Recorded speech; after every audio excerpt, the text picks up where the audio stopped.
Muy buenos días, amigos. Los medios de comunicación del Grupo Corripio se complacen en darles la bienvenida a una entrevista especial con el presidente Luis Abinader en ocasión del cumplimiento de su primer año de gobierno. José Monegro y un servidor son sus anfitriones, pero estamos respaldados por una verdadera batería de comunicadores para esta entrevista. Un año de asumir una nueva gestión, primer presidente nacido en la posguerra y que le tocó asumir en medio de la pandemia más cruenta que ha registrado la humanidad en más de un siglo, en medio de una crisis económica, una crisis sanitaria y en unas elecciones que por varias situaciones también habían sido suspendidas, las elecciones municipales, gana las elecciones, asume un 16 de agosto y cumple su primer año de gestión, el presidente Luis Abinader. Con él estaremos pasando balance, como dice Uchi, una batería de experimentados periodistas. Estaremos haciéndole preguntas de todos los temas para compartir con ustedes las inquietudes que tienen ustedes, qué quieren saber y toda esa cosa con el presidente. Así es que estamos iniciando este programa de pase de balance con una entrevista periodística al presidente Luis Abinader. Los comunicadores que participan son Miguel Franjul, director del Listín Diario, Ramón Núñez Ramírez, director de Telematutino 11, José Antonio Torres, subdirector de El Nacional. Tenemos también con nosotros a Roberto Cavada de Telesistema, Telenoticias, a don Bienvenido Álvarez Vega del periódico Hoy, que está estrenando un nuevo formato en esta semana.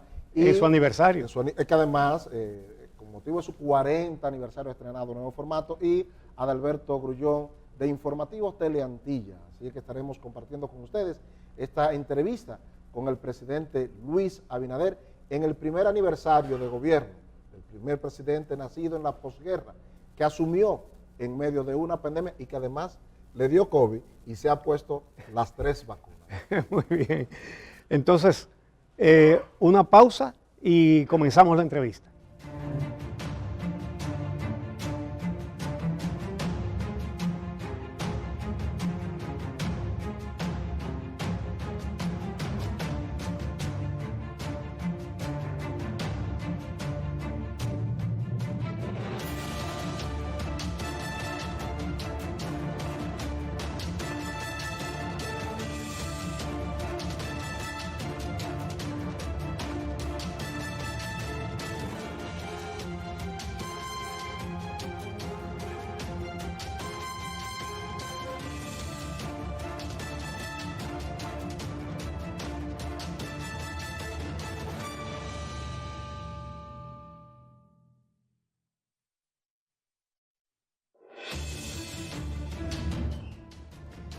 Bien, amigos, iniciamos esta entrevista con el presidente Luis Abinader. Si hay una situación que ha marcado el primer año del actual gobierno, es la situación que encontró con una crisis sanitaria y económica por el coronavirus, por el COVID-19. Presidente Abinader, ¿qué ha significado este primer año en esa situación? Sí, muchas gracias, Uchi, muchas gracias a todos los medios de comunicación Corripio por esta entrevista, de permitirnos comunicar este año de retos, Uchi, y de administración de crisis. Pero yo le puedo decir al país, después de un año de gobierno, que estamos mucho mejor de cuando empezamos, cuando llegamos el 16 de agosto al Palacio Nacional. Recuerden que unos días antes la administración, el director del Servicio Nacional de Salud había hablado de un colapso sanitario, un colapso hospitalario. Estábamos en uno de los mayores rebrotes en ese momento y empezamos como nuestro objetivo principal el control de la pandemia, el aumento de las camas, de las medicinas, del servicio de salud en términos generales. Nos habían hablado de que había una parte importante de personas que eran tratados de manera diferente en los hospitales públicos, los que tenían SENASA y los que no tenían SENASA. Ahí también cumplimos con inmediatamente un plan para entregarle más de 2.100.000 nuevas seguros SANASA prácticamente al resto del país. Mejoramos los hospitales, terminamos muchos hospitales también que estaban en proceso de construcción, atendimos la pandemia, empezamos a programarnos también para la vacunación y si nos vemos de manera relativa con otros países, Uchi, porque usted sabe que esto es una crisis sin precedentes desde el punto de vista de salud, y si nos comparamos con otros países, nosotros hemos salido y reconocido internacionalmente bastante bien. Nuestro nivel de letalidad, cualquier muerte es demasiada, pero nuestro nivel de letalidad ha bajado hasta 1.15, uno de los menores niveles del mundo. Yo espero que eso siga bajando. Ya en los días de hoy ha bajado sustancialmente también el contagio. Tenemos que prepararnos a convivir con el COVID, Uchi. Eso es bueno que la gente esté preparada. El país y el mundo va a tener que convivir con el COVID. Es muy posible que venga otro rebrote, pero estaremos preparados para ese rebrote. Hace unos días el ministro de Salud Pública anunció que en estos momentos de baja nosotros estamos aumentando las camas de COVID para estar preparados también para ese rebrote. Por lo tanto, yo pienso que todo el gabinete de salud, que lo encabeza la vicepresidenta y todo el Ministerio de Salud y todo el equipo ha trabajado de manera satisfactoria, pero no podemos bajar la guardia. No podemos bajar la guardia, lo que tenemos es que aprender a convivir con el COVID y saber de que esta es una enfermedad que desgraciadamente llegó para quedarse, que nos tendremos que vacunar posiblemente todos los años. Hay algunos que piensan que la vamos a incluir en la vacuna de la influenza, y eso lo dirán los científicos y ya los laboratorios. Pero le puedo decir, Uchi, que ha sido de mucho trabajo cada día, muchas noches preocupados sin dormir, con los problemas de abastecimiento, de más camas, pero yo pienso que hemos logrado controlarlo, y ahí están las estadísticas. Somos de los países de mejor nivel de vacunación, no solo en Latinoamérica, sino en el mundo. Somos de los primeros que anunciamos la tercera vacuna, y ya prácticamente hay más de 25 países, y casi todo el mundo va en ese camino también. Pienso que esa vacunación ha ayudado al bajo nivel de contagio que hay actualmente, pero repito, al país, si bien lo tenemos en baja ahora, tenemos que empezar a aprender a convivir con el COVID, y el gobierno está preparado. Señor presidente, justamente el COVID llegó imprevisto, incluso se ha prolongado más de lo que nosotros teníamos de lo que estimado, la humanidad de lo que la humanidad tenía estimado. ¿Cuánto ha invertido ya en el presupuesto que a usted le ha tocado ejecutar? ¿Cuánto han invertido de manera directa en asuntos que tienen que ver con la contención, la atención del COVID?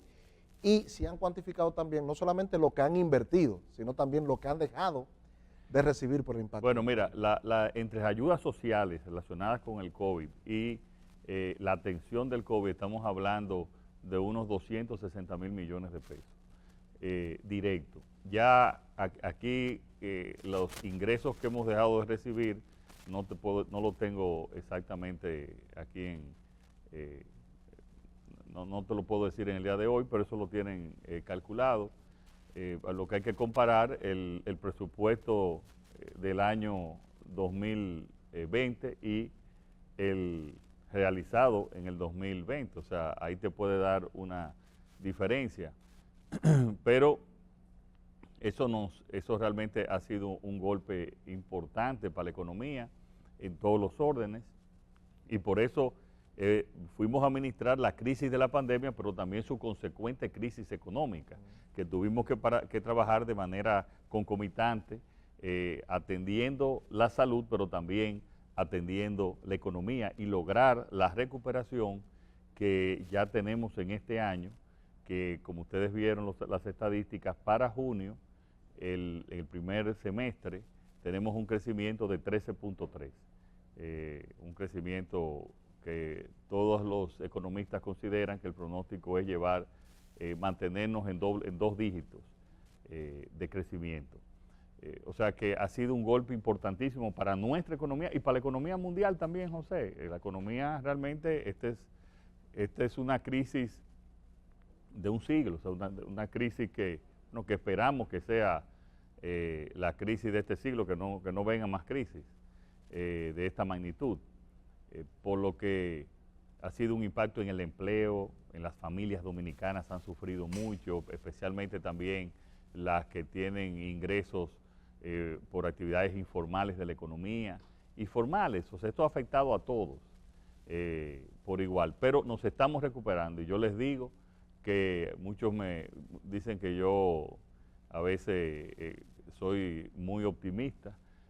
Bueno, fui optimista cuando hablaba de la recuperación del turismo, decían, y nos estamos recuperando de la mejor manera, que es una de las principales actividades nuestras y que genera empleo. Estamos trabajando para que nuestros pronósticos se cumplan y son, la verdad, pronósticos optimistas. Yo le digo que vamos a salir más fuertes que nunca en todas las áreas y vamos a seguir trabajando. Y no importa las crisis que se presenten, nosotros estamos preparados para enfrentarlas. El director del Listín Diario, Miguel Franjul. Buenos días, señor presidente. Buenos días, don Miguel. Usted acaba de decir que ha perdido algunas horas de sueño manejando la crisis del COVID, la crisis sanitaria. Me gustaría saber qué otros problemas de envergadura del país le quitan el sueño al presidente de la República. Bueno, si tú le preguntas a Raquel, te va a decir que todos. Porque la verdad que nos hemos tomado muy en serio la administración pública, nos hemos entregado al país a atender todos sus problemas. Yo pienso que los problemas no se les puede dejar que se desarrollen, hay que agarrarlos temprano para evitar mayores complicaciones. Pero la crisis de la pandemia, Miguel, ha creado la crisis económica, y esa crisis económica pues ha tenido también, te crea entre crisis de salud, crisis económica, muchas otras tipos de problemas que hemos tenido que atender. El mismo tema de la alza de precios, consecuencia de esa inflación internacional, ha sido algo que ha golpeado a la gente, que nos preocupa cada día para ver cómo lo controlamos. Pero imagínate cuando las materias primas se duplican y tú tienes que el maíz, la soya, productos por ejemplo que para las granjas de pollo es el 70% del costo, se duplican de precio, pues hay que actuar junto a ellos para lograr estabilizar esos precios.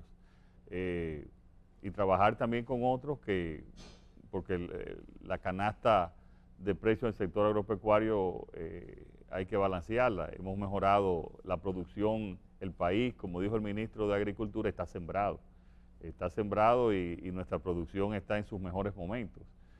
Pero ha crecido también, ha aumentado el precio de los fertilizantes y eso también tiene consecuencias. Esos son temas que nos han preocupado. Los temas de seguridad, Miguel, también son temas que nos preocupan mucho, que estamos atendiendo tanto para el corto, el mediano y el largo plazo.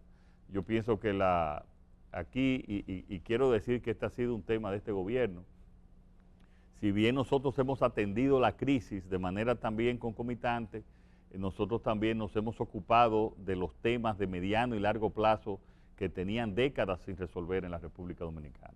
Y cada vez esos problemas los vamos a ir resolviendo para adelantarnos y para que el país pueda tener un verdadero desarrollo social y económico. Porque si bien tenemos crecimiento, yo estoy consciente, y el pueblo dominicano lo sabe, que ese crecimiento económico lo sienten una parte importante, con la recuperación del empleo en el turismo, con la recuperación del empleo y más que la recuperación, un aumento del empleo en las zonas francas y en otras áreas, pero no se siente totalmente, sino para ahí vienen las políticas públicas para que ese crecimiento se convierta realmente en un desarrollo social y económico. Y terminando con tu pregunta, esa parte económica que nos preocupa mucho, lo que es el empleo, el alto costo de la vida, pudimos lograr el mayor aumento real del salario de la República Dominicana. Cuando digo real, es que hubo un mayor aumento en el año 2005, pero veníamos de una gran inflación. Mientras tanto, aquí se aumentó muy por encima del nivel de inflación, lo cual realmente aumentó el salario real de los trabajadores. Y con eso nos sentimos bien, pero todavía es insuficiente para la gente. Tenemos en esta entrevista periodística con el presidente Luis Abinader en el grupo de comunicaciones Corripio. Le damos ahora la palabra a Roberto Cavada de Telesistema. Presidente, buen día. Don Roberto. Usted fue uno de los primeros presidentes en el mundo en criticar cómo sobre todo las potencias habían manejado el tema COVID y el tema de la vacuna, que al final no llegaba, la pagábamos los países más pobres haciendo un sacrificio tremendo, y de hecho AstraZeneca, aquella que pagamos, todavía no ha llegado o correspondido en ese sentido. Para no quedarnos en el lamento, ¿qué pudiéramos hacer de cara al futuro para no seguir empantanados, para que no nos sorprenda una pandemia? Vendrán otras. ¿Cómo prepararnos como país en la industria biofarmacéutica, científica, para que esto no se repita y tener nuestra propia seguridad, así como la tuvimos alimentaria, también desde el punto de vista biofarmacéutico? ¿Se ha pensado en eso sabiendo todas las limitaciones? Mira, no solamente se ha pensado, sino que estamos actuando conjuntamente con el sector privado y laboratorios internacionales para establecer aquí posibilidades de producir nuestra vacuna con las últimas tecnologías, como es la tecnología del mRNA, del Messenger, con la que se produce Pfizer y también la Moderna, que va a ser el nuevo método para la producción de vacunas. Incluso con ese método se habla hasta de una vacuna contra el cáncer. Ahí yo le puedo decir también que que nos quitó muchas horas de sueño, esa ansiedad que te provocaba, que no podías tener vacunas. Y ahí la verdad que nos dedicamos con todas nuestras energías, además del lamento y de la crítica, como lo hicimos, a buscar dónde estuvieran esas vacunas y al costo que estuvieran, donde estuvieran esas vacunas, porque lo más costoso era no tenerlas. Y eso nosotros tenemos, sí, estamos trabajando ya hay varios laboratorios que están haciendo alianzas estratégicas, tanto con laboratorios de Estados Unidos como de China, para nosotros tener la capacidad aquí de producir nuestras vacunas. E incluso aún más, una cosa es la capacidad de producirla aquí y otra cosa también es que yo le he hablado a varios presidentes latinoamericanos y es una idea que quiero impulsarla, de establecer también un centro aquí de investigaciones, que nos unamos varios países de la región y que ese centro de investigación también nos ayude para cualquier otra, repito, esperamos que no pase, pero tenemos que estar preparados, cualquier otra enfermedad, nosotros poder tener el equipo científico de investigación y al mismo tiempo la capacidad de producción, que son dos cosas diferentes. Nos estamos preparando. Gracias. Ramón Muñoz Ramírez, director de Telematutino 11. Buenos días, presidente. Buenas, Ramón. Hablamos entonces de crisis sanitaria, de crisis económica, crisis de la corrupción, crisis de los precios. Parecería que estamos con las 7 plagas de Egipto. Ahora se suma la crisis de la fiebre porcina. Mi pregunta, presidente, es, ¿hay la disponibilidad de recursos como para afrontar una eventualidad de sacrificar X número de cerdos en el país? Y ahora se agrega la escasez de pollo. Ayer yo estuve en el supermercado y vi los estantes vacíos. Por momentos yo pensé que estaba en Cuba o en Venezuela. ¿Qué planes tiene el gobierno con este nuevo problema? Bueno, mira, si tú preguntas, Ramón, tú tenías en tu microeconomía, ¿tú estabas preparado para la pandemia? No. Nadie está preparado para la crisis, nadie tiene unos fondos ahí para la crisis, pero hay que buscarlo, porque lo peor que nos puede pasar a nosotros aquí es una quiebra del sector porcicultor. Entonces, lo que tú puedes estar seguro es que bajo este gobierno ese sector no va a quebrar. no importa el problema que tenga el país. Ni van a quebrar los pequeños, que ya le estamos buscando, ya le estamos pagando los cerdos que se están sacrificando, pero también ayer estuve en la Junta Agroempresarial y estamos buscándole soluciones también, alternativas a esos pequeños productores, que también de toda crisis tenemos que sacar algo positivo, y es a esos porcicultores que tenían una cantidad limitada de cerdos, también tecnificarlos mejor para que tengan mejores niveles de higiene, de protocolos de sanidad, de tal manera que estén protegidos como han estado protegidos las granjas más importantes, que todavía no ha entrado ahí, y es lo que estamos nosotros cuidando, ese perímetro sanitario, y especialmente las que tienen ya desarrollo genético. En eso estamos trabajando. Nosotros no vamos a permitir que quiebre la porcicultura en el país. Aún llega lo peor. En la segunda reunión que hemos tenido casi diaria sobre el tema del PPA, o la peste porcina africana, yo llamé al ministro de Hacienda y al director de presupuesto para que inmediatamente estuvieran haciendo las previsiones, y tenemos plan A, como se lo dije ahí en la Junta Agroempresarial, plan B y plan C. Esperamos no llegar al plan B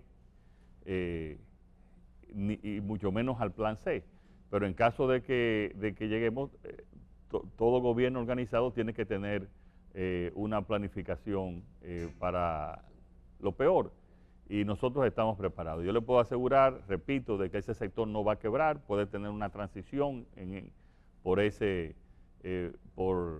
el tema del PPA, y mucho menos va a haber desabastecimiento de la carne de cerdo. También, como esto es un tema de hace 2 semanas, aquí nosotros estamos produciendo pollo prácticamente ya habíamos llegado a una sobreoferta de 1 millón de unidades, pero con esta situación, bueno, pues se volcó hacia el consumo de pollo. Y yo repito que la carne de cerdo no tiene ningún tipo de problema de consumo al ser humano. O sea, todos podemos seguir como lo estoy haciendo yo, que es como dije, que es mi carne favorita, y no tiene ninguna implicación de salud al ser humano la peste porcina. Sin embargo, con ese tema del pollo también estamos trabajando en 2 direcciones. Hemos abierto las importaciones y ya está llegando pollo para tener pollo suficiente en los próximos días, pero también estamos aumentando la producción local para que en los próximos días no haya la situación, no exista desabastecimiento, que ha existido pero parcialmente, y especialmente en las grandes superficies de comercio, porque la gente se ha asustado y ha ido y ha cambiado los patrones de consumo. Eso es natural, pero nosotros lo vamos a corregir en los próximos días. Con nosotros al director del periódico Hoy, que estrena nuevo formato, don Bienvenido Álvarez Vega. Quiero felicitarle, don Bienvenido, por el aniversario y por el formato, a usted y a la familia Corripio. Muchísimas gracias, muy amable, muchas gracias. Espero que le haya gustado el nuevo formato. Muy bueno, muy moderno, muy atractivo. Gracias. Decía que gobernar es mucho más que tomar decisiones, que firmar papeles, que conversar con personas. Uno podría decir que es un acto psíquico, emocional también, que envuelve a toda la persona. A mí me gustaría saber qué tipo de gobernante en términos emocionales, psicológicos, es el presidente Abinader. Hay presidentes que hemos conocido que marcan distancia de los hechos y entienden que los hechos son problemas del país, no personales, y no se envuelven personalmente en la búsqueda de solución a esos problemas, sino que lo ven muy técnicamente. Me gustaría ver en términos emocionales cómo siente usted que los hechos en los que usted está imbuido cada día y sobre los cuales tiene que hacer gestión lo envuelven o no. Y en segundo lugar, usted conocía el país, conocía el gobierno, en la transición vio muchos papeles sobre el estado de situación del país. Al margen de la pandemia que nos ha sobrecogido a todos, ¿qué es lo que más le ha sorprendido del país, tanto en términos positivos como en términos negativos? Mira, para mí no hay nada personal ya desde el 16 de agosto pasado. Para mí todo es ya parte de, ya yo dejé de ser, y todos los aspectos de Luis Abinader en términos personales están en un segundo plano y todo para mí es oficial y entregado a la labor de gobierno. Yo creo que muchos de ustedes como comunicadores se han dado cuenta de que nosotros tenemos una actitud totalmente activa y proactiva a todas las situaciones y todos los problemas del país. Yo creo que cualquier situación que ocurra en la República Dominicana, el presidente tiene que estar activo y no le puede ser ajeno. Sea que sea, tenga culpa o no tenga culpa el gobierno, tenga culpa o no tengan culpa los dominicanos, cualquier problema que llegue al país es un problema del presidente y es un problema del gobierno que tenemos que atender de alguna manera. Estoy hablando de problemas que tengan consecuencias, situaciones que tengan consecuencias a la población. Y por eso yo creo que si hay una característica que puede tener este gobierno es que somos proactivos. Somos proactivos con cualquier situación que ocurra, estamos ahí, le damos seguimiento cada día a cada una de las situaciones importantes. Bueno, en cualquier actividad humana, don Bienvenido, hay cosas positivas y hay cosas también negativas. Yo le puedo decir que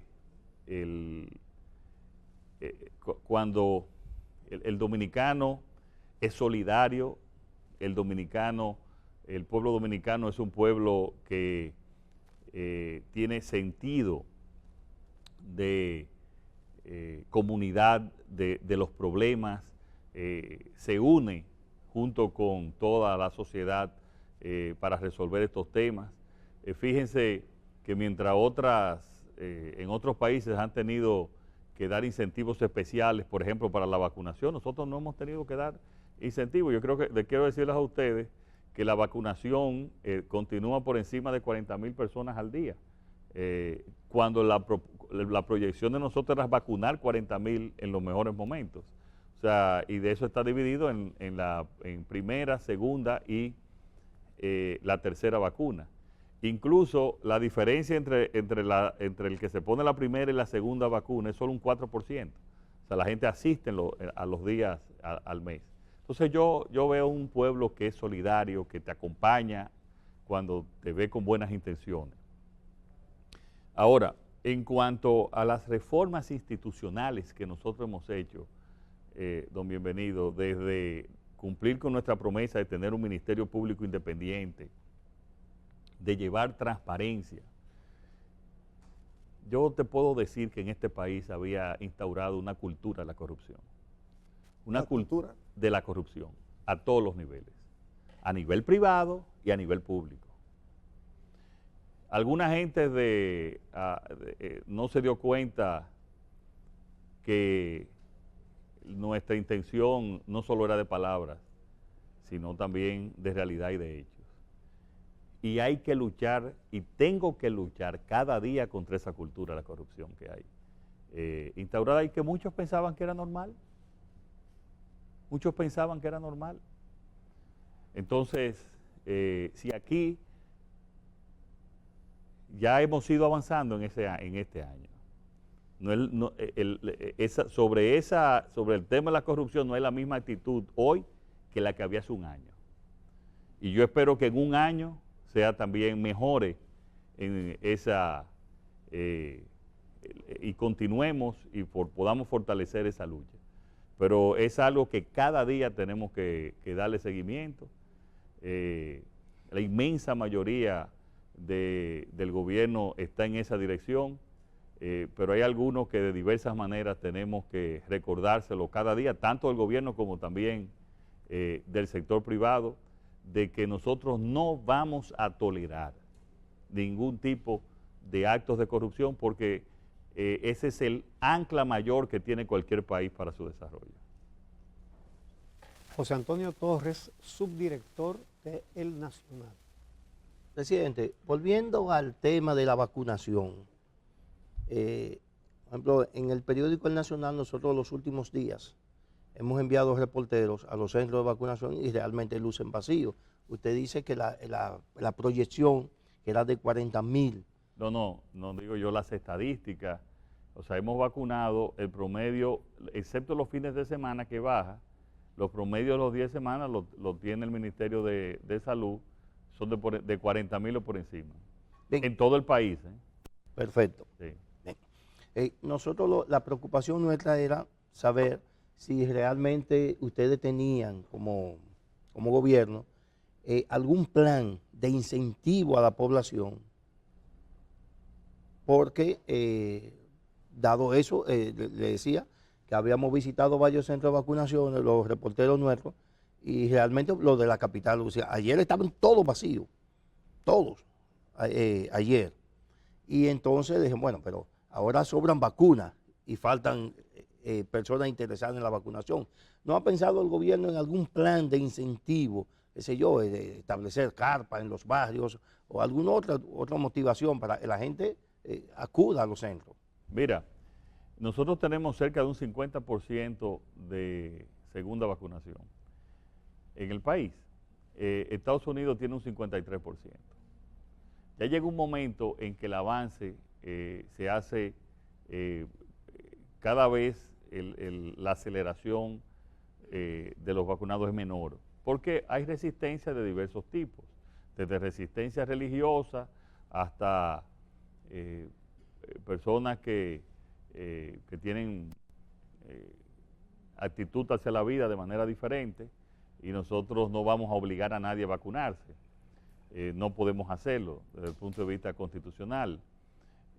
Pero se han discutido diversos incentivos, pero yo creo que todavía hay un espacio para que el que no se haya vacunado se vacune. Ahora, tú tienes que también pensar por qué abrimos en el distrito.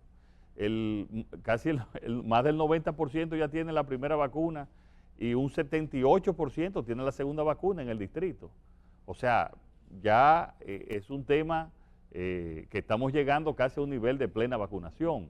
Eso es el mismo caso de la Altagracia. Claro, en ambos se vacuna gente de otras provincias que ha pasado en el distrito y en el caso también de la Altagracia.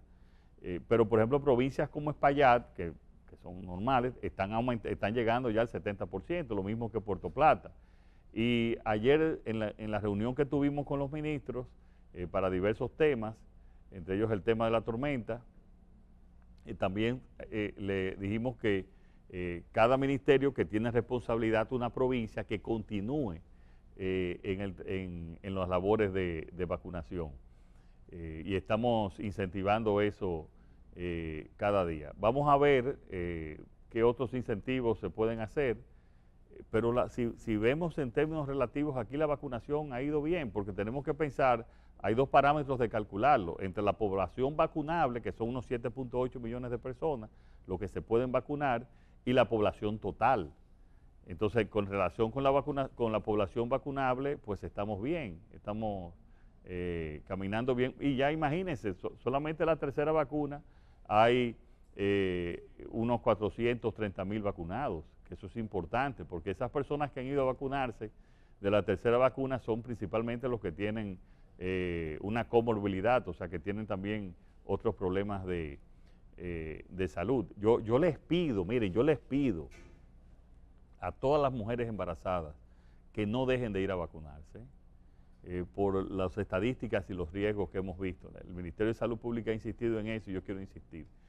Todas las mujeres que están embarazadas, que vayan a ponerse la tercera vacuna, en este caso con la Pfizer, que es muy necesaria para mantener su salud. Y seguiremos como lo seguimos en una situación como esta, José Antonio, día a día dándole seguimiento del lugar. Pero te repito, tú tener una vacunación diaria en días normales, los días de semana, eso baja a 14, a 15,000 los días de fines de semana, pero yo pienso que es un buen averaje. Y vamos a seguir así hasta ver qué otra cosa podemos hacer. Tenemos con nosotros a Adalberto Grullón de Antillas.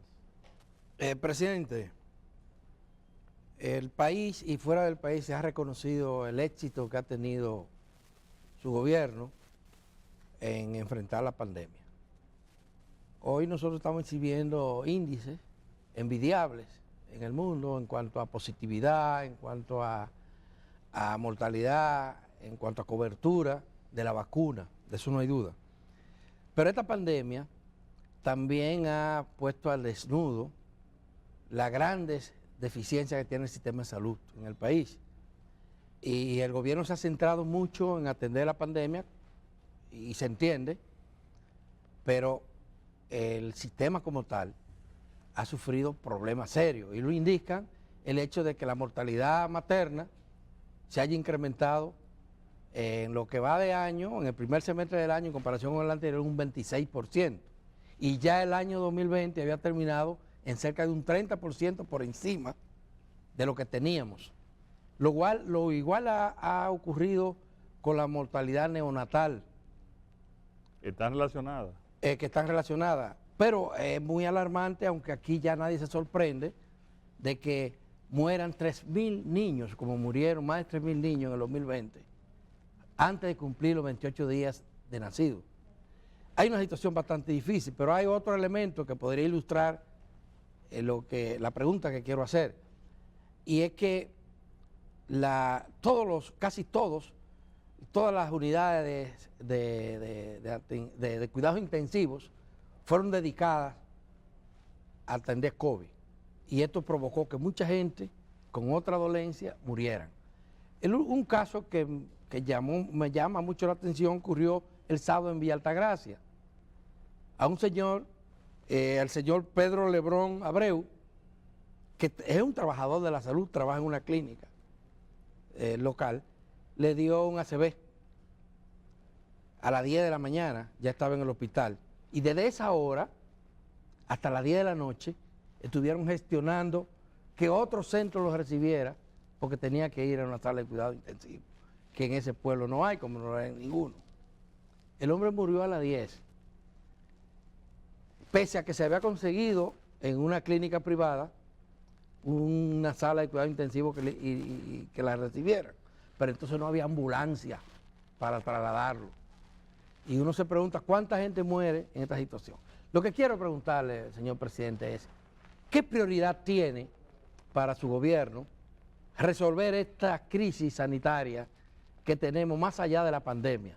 Usted lo ha heredado, el gobierno lo ha heredado, otros gobiernos podrán decir lo mismo.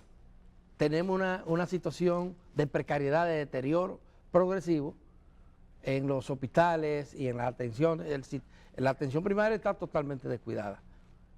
¿Cuál es la prioridad de su gobierno para afrontar esto y evitar que más personas mueran y que menos madres mueran de parto? Mira, tú tienes razón. Yo lo que diría es, como se ha hablado en otras ocasiones, que esta pandemia lo que ha desnudado el sistema sanitario, que ya tenía una enorme cantidad de problemas en el país. Yo quiero decir lo siguiente. Primero, la inversión en salud está muy por debajo de lo que debe de ser. Y nosotros hemos aumentado en 1.2 en el PIB, tanto en el año pasado, en la parte del presupuesto modificado de nuestro gobierno, como también en este gobierno, y lo seguiremos aumentando, la inversión en salud. Nosotros aquí, una de las 12 reformas que este gobierno está realizando, pero en este caso tenemos que esperar que nos normalicemos un poco más con el COVID, aunque ya empezamos, es el tema de salud. Mira, Adalberto, yo me estoy reuniendo con todas las juntas de vecinos del país, y si hay algo que te la piden todas, es una ambulancia. Entonces yo le pregunto, ¿ahí hay un sistema 911 en su pueblo? Sí, hay sistema, pero el 911 es para internos, es para llevar a una persona que tiene un accidente, llevarla a la primera o a la más cercana emergencia que exista. Sin embargo, aquí no hay un sistema de ambulancias interurbanas, eso se está creando. y ya te quiero anunciar que estamos licitando unas 75 ambulancias para ese sistema de ambulancias interurbanas, que es donde está el déficit. Es decir, trasladar a una persona de Villa Altagracia a que vaya a una UCI, por ejemplo, la UCI más cercana, que sería el Calventi en Los Alcarrizos, o a donde fuere necesario. Aquí nosotros mandamos a hacer, y nos han hecho ya 3 presentaciones, y lo estamos perfeccionando, un verdadero Master Plan Nacional de Salud. Si bien quizás en Villa Altagracia no va a existir una UCI, pero sí debería haber o estar cercano a un hospital regional. Ese Master Plan nos lleva a 5 hospitales regionales en el país. Uno en San Pedro de Macorís, otro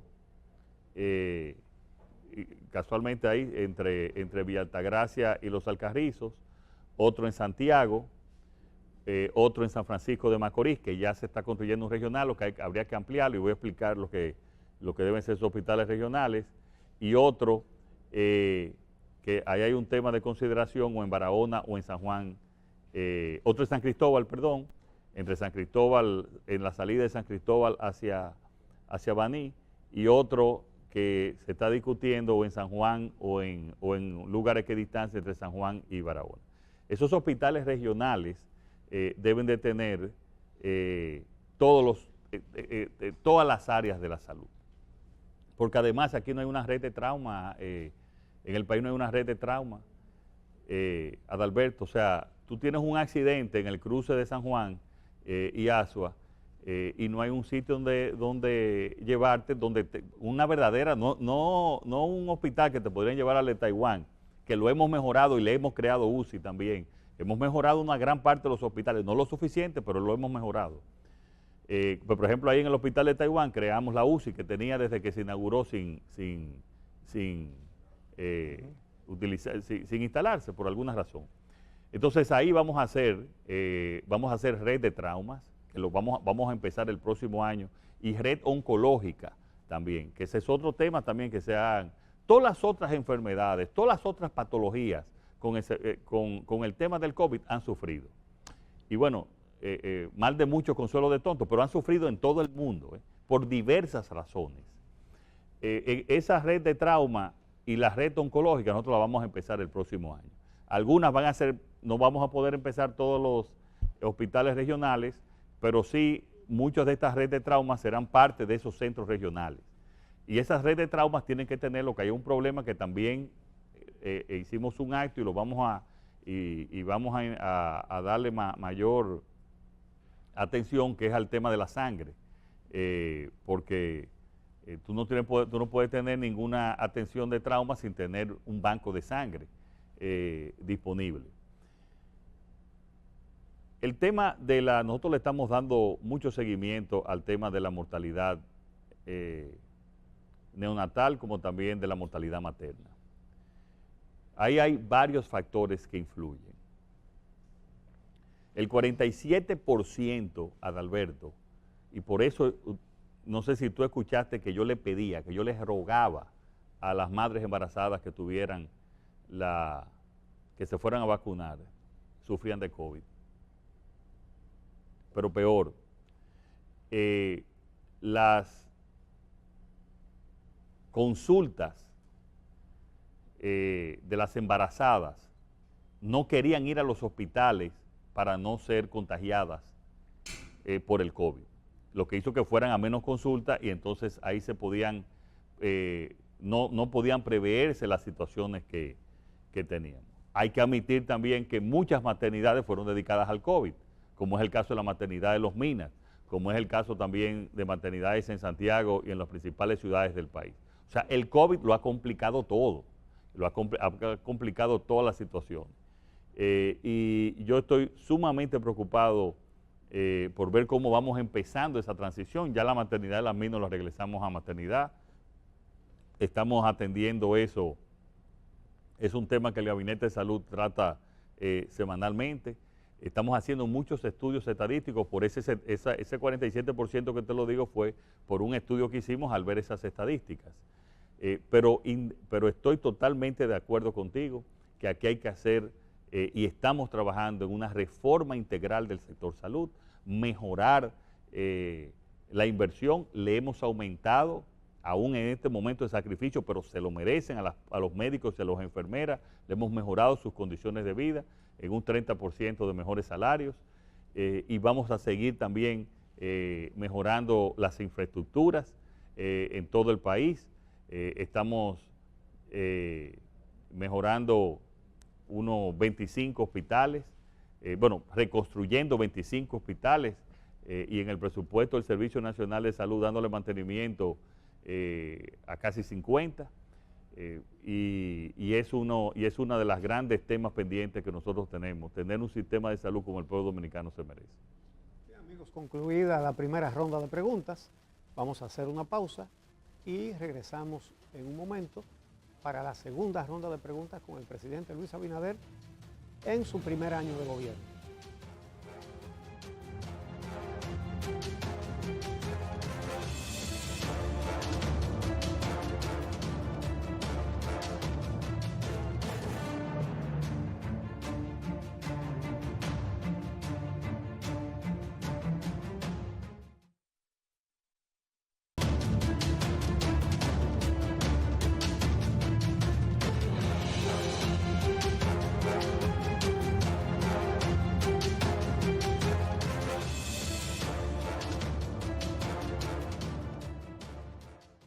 En el grupo de comunicaciones Corripio hacemos una entrevista al presidente Luis Abinader, pasando balance a su primer año de gobierno.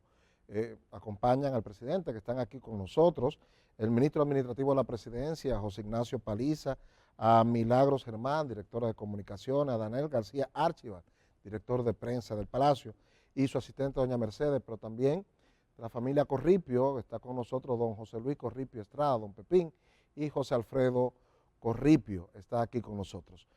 Presidente, continuando en esta segunda ronda, cuando Leonel Fernández asumió la presidencia por primera vez, dijo que encontraba un avión a punto de despegar. Danilo Medina dijo que encontró un maletín lleno de facturas. Luis Abinader, ¿qué encontró? Un país con hambre de reformas. Un país que había que atender una crisis que era la atención urgente, pero que no podíamos descuidar décadas de reformas que necesitaba la sociedad dominicana. Esas reformas en la justicia, en las instituciones. Mira, a veces aquí las cosas aquí hay que recordar temas. Cada vez que se iba a seleccionar la Junta Central Electoral, era una crisis en el país. Una crisis.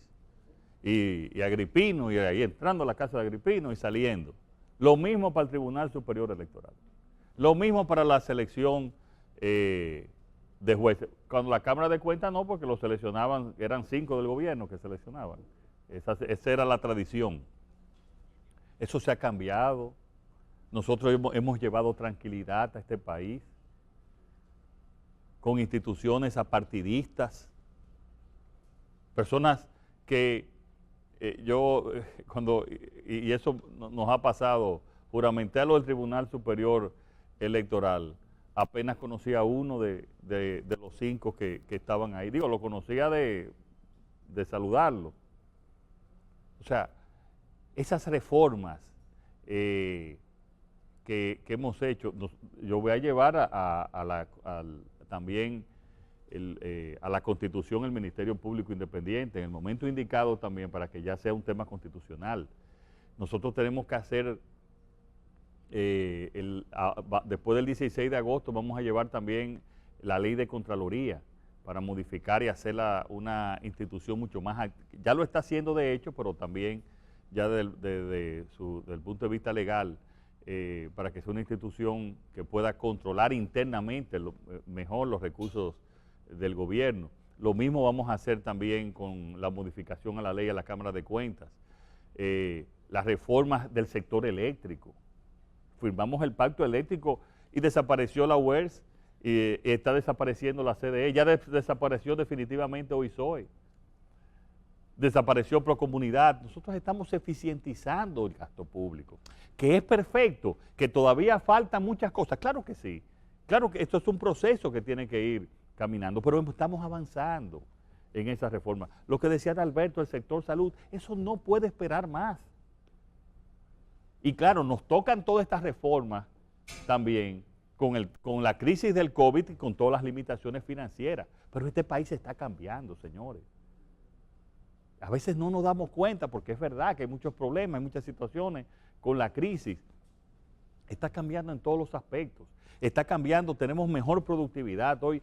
Mira, yo le decía al ministro de Agricultura, por poner un ejemplo, el ministro de Agricultura cuando llegamos, yo le decía, mira, lo que es el ajo, la cebolla y la habichuela, te va a tomar a ti el 50% de tu tiempo.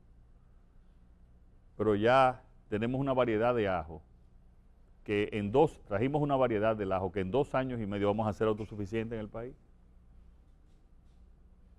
Estamos trabajando en cada área, en cada sector, haciendo esas transformaciones en el sector salud y seguridad social, en la parte de seguridad. Señores, ¿cuántos años hemos hablado? La gente no me cree cuando hablamos reforma policial y de seguridad ciudadana. La gente no lo cree porque lo hemos hablado, se ha hablado 200 veces de eso y no se ha hecho. Y estamos trabajando.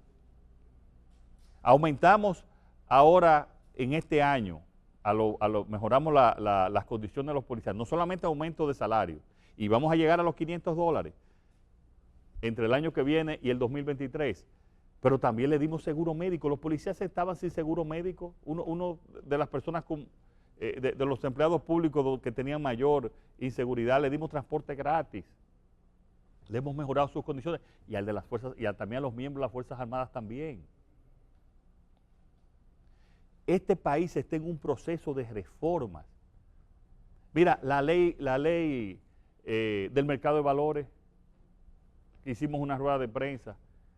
Por primera vez el país va a poder mercadear acciones de compañías, lo que va a llevar realmente a lo que se espera en una sociedad, es la participación del pueblo en el accionariado de las compañías privadas, un capitalismo popular.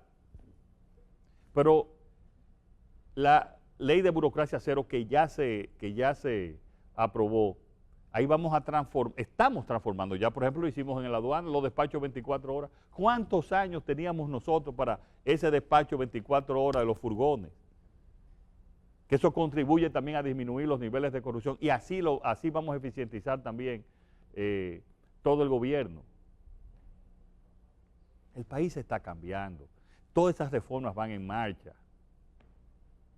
Claro, yo entiendo también que esa situación económica, la pérdida de empleos por tema del COVID, todavía, mientras por un lado creamos 80,000 nuevos empleos, por el otro lado no se han recuperado 105,000 empleos.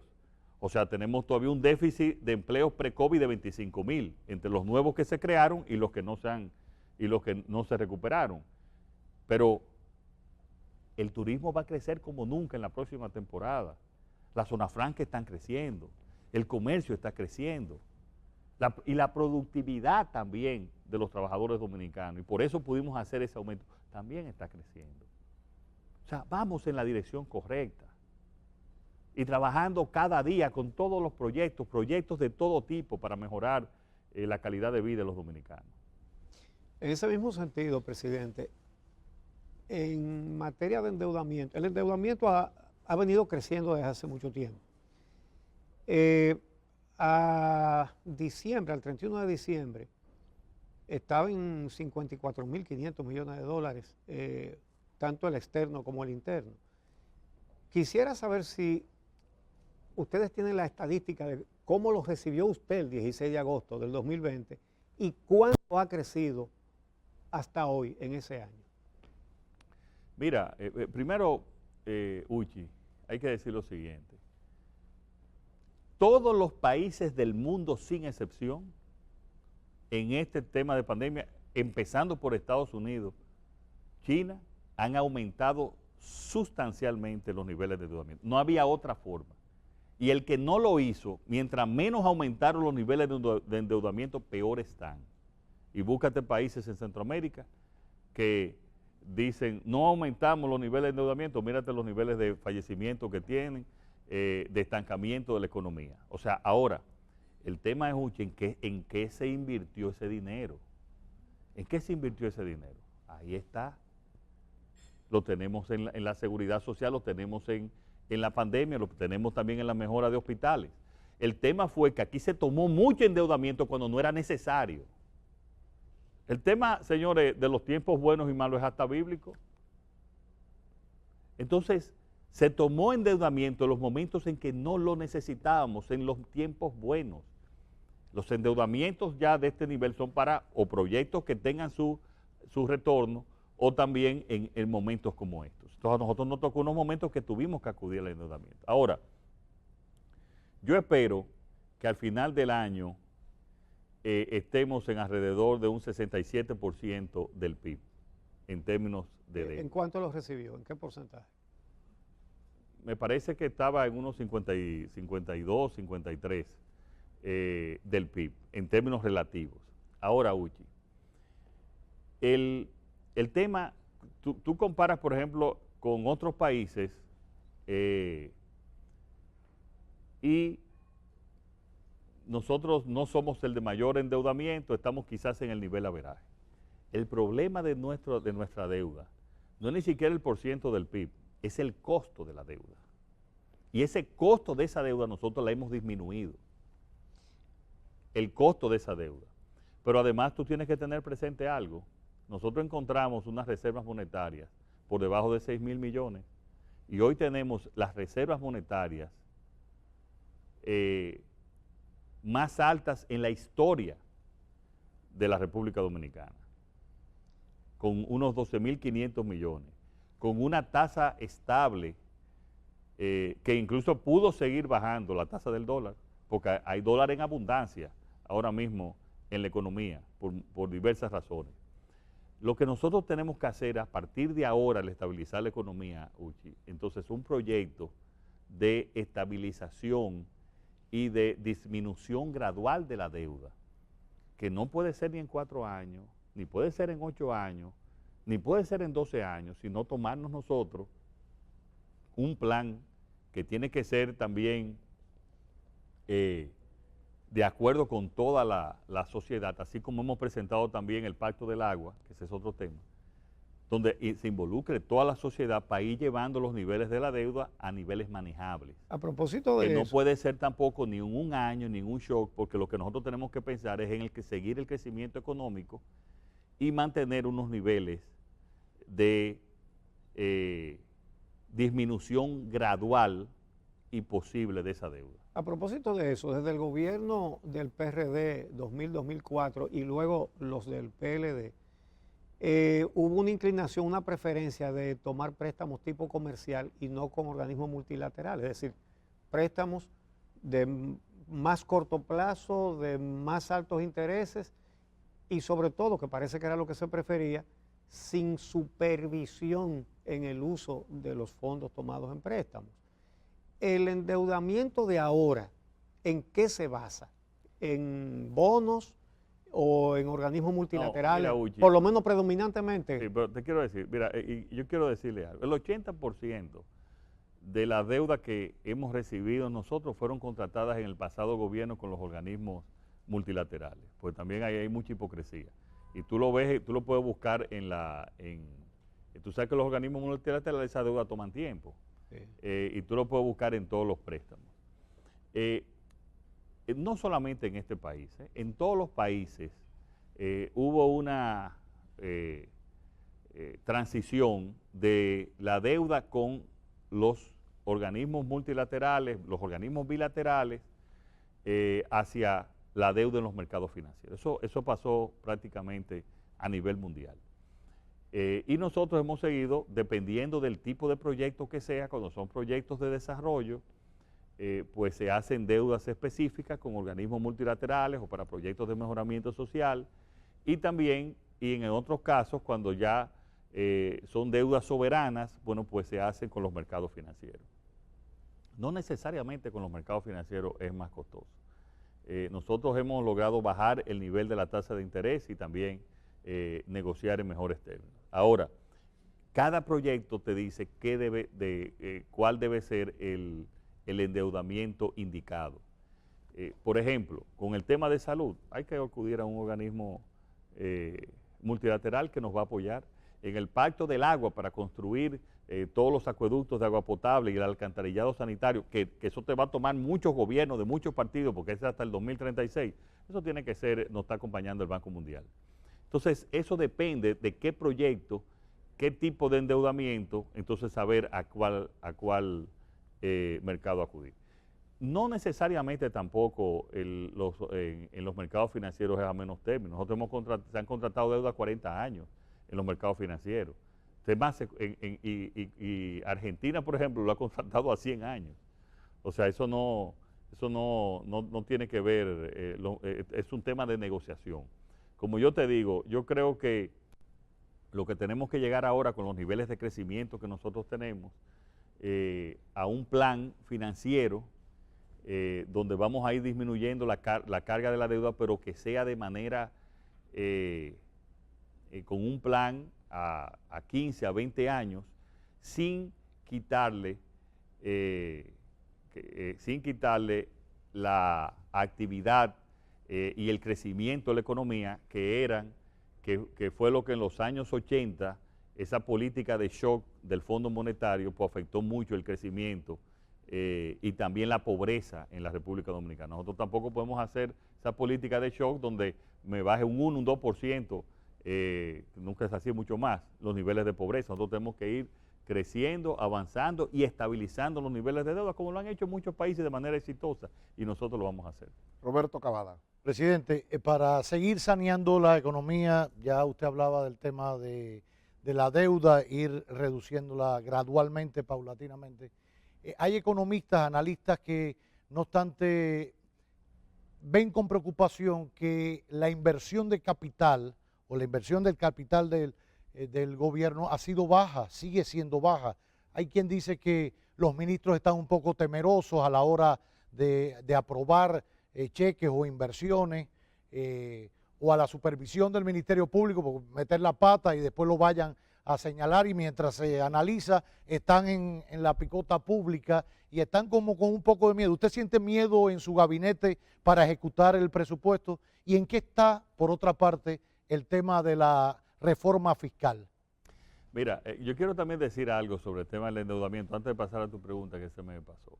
El 40% o la mitad del endeudamiento del sector, la mitad del endeudamiento del sector público no financiero viene de una gran irresponsabilidad que hemos tenido por años los gobiernos, que ha sido el déficit en el sector eléctrico.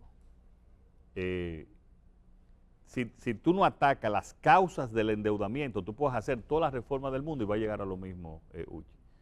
Por lo tanto, los organismos te piden que es tan importante como una reforma fiscal, la reforma del sector eléctrico. Y ustedes han visto, y ha explicado el Ministerio de Hacienda, cómo hemos disminuido, que es mucho todavía, pero cómo hemos disminuido ese déficit, que va a ser muchísimo, pero va a ser mucho menos que en los años anteriores, unos 52.000 millones de pesos, porque como vieron, en los años anteriores se manejaba con la contabilidad y la deuda de los generadores se tiraba a final de año y después se hacía deuda pública y era de Hacienda.